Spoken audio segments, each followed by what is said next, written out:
Paint me a picture of the afternoon of Charlie's death. Don't take me back there. That was a dark afternoon. But I was going to get my notepad. You know, I was going to write down goals like meet new people, ways that I could get into the film industry. And I come back and she's out cold on the bed. And I fainted. Everything's been a blur since. Tell me again.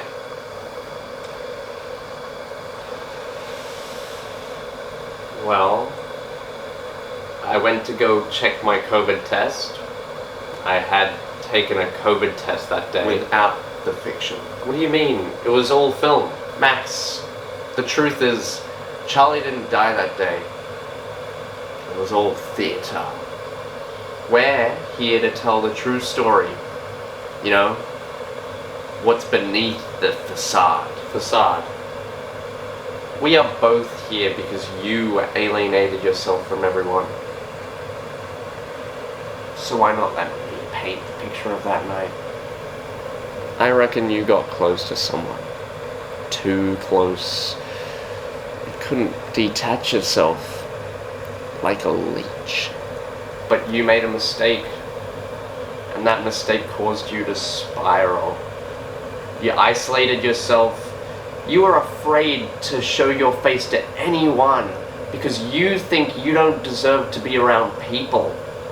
And now here we are. You're a leech attached to yourself.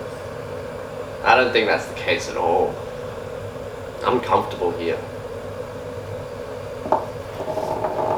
Indulgence.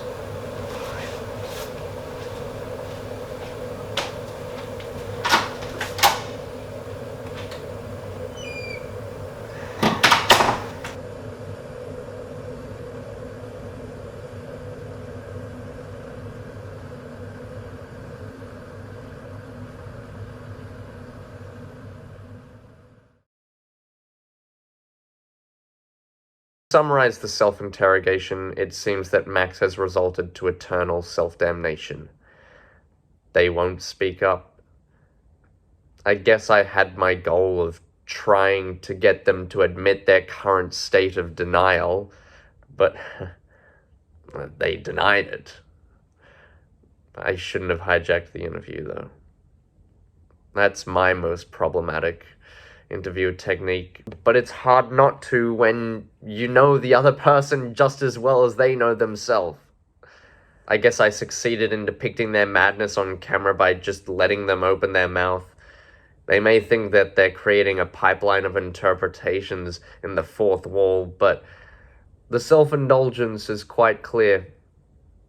Heck, I'm a byproduct of that. This madness is starting to tear at my brain. It's a headache.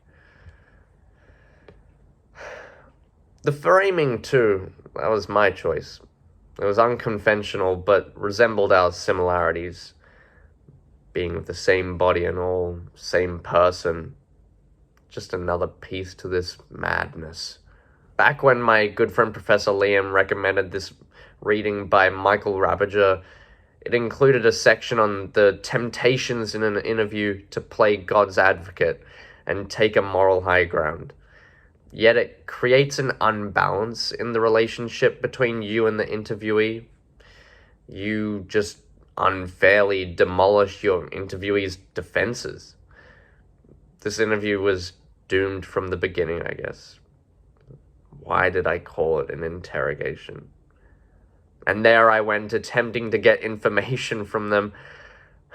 And I need to have more of an open mind, I guess, to the possibilities. Just let the guy talk. Be their friend.